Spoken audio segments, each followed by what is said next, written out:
The moment 12-year-old Miriam Halden stepped into Ridgewood Middle School, the sunlit morning split into two halves, the bright, hopeful world she walked in with, and the darker, heavier one she was about to face. Her footsteps echoed down the hallway like a drumbeat of fate, and the curious stares of strangers pressed on her shoulders like invisible hands. Her backpack was too heavy, her heart even heavier. She had already whispered a promise to herself outside the gate: stay quiet, stay invisible, stay safe. But fate has a way of confronting the very thing you try to avoid, and within just minutes, she found herself standing at the center of a scene that would break open everything she'd ever tried to hide.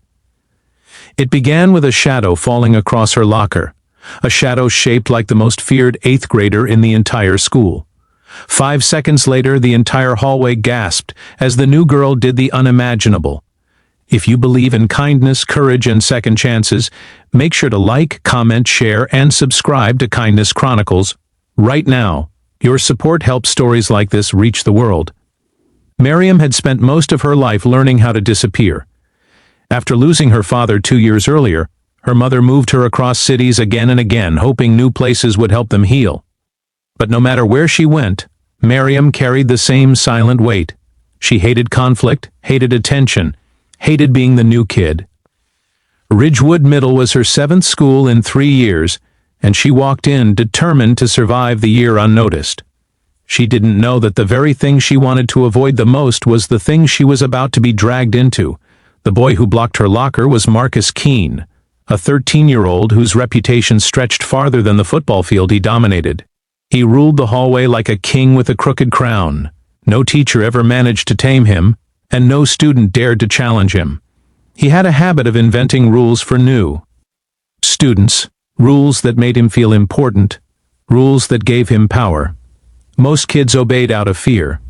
But Miriam, unaware of the whispered warnings and rumors that circled him like a warning label, unknowingly broke his biggest rule: no new kid touches the 3rd-row red locker without permission.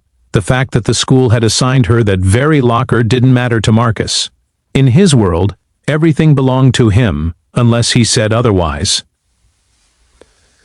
The morning sun poured through the wide hallway windows, giving the scene an almost cinematic glow as students gathered around like moths to a flame.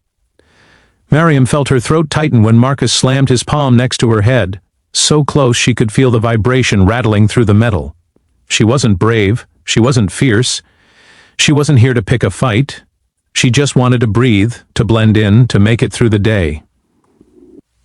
Trauma has a way of changing the way fear tastes. Instead of freezing, instead of shrinking, her body remembered something she had tried to forget, something her father had taught her long before the world took him away. Miriam's father, Captain Idris Halden, had been gentle, disciplined, and deeply protective. Before he passed away, he taught her self-defense, not for fighting, but for surviving. She had trained with him almost every weekend. He used to tell her, "Strength isn't loud, Miriam. Sometimes strength is the quietest thing in the room."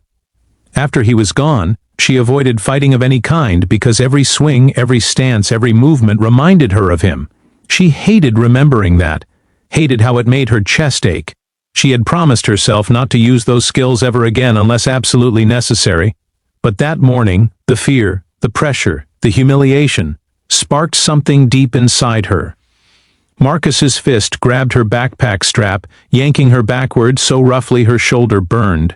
Gasps filled the hallway, her breath hitched, a wave of heat shot through her, and she realized this was necessary.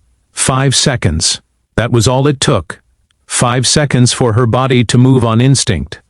5 seconds for the hallway to turn silent.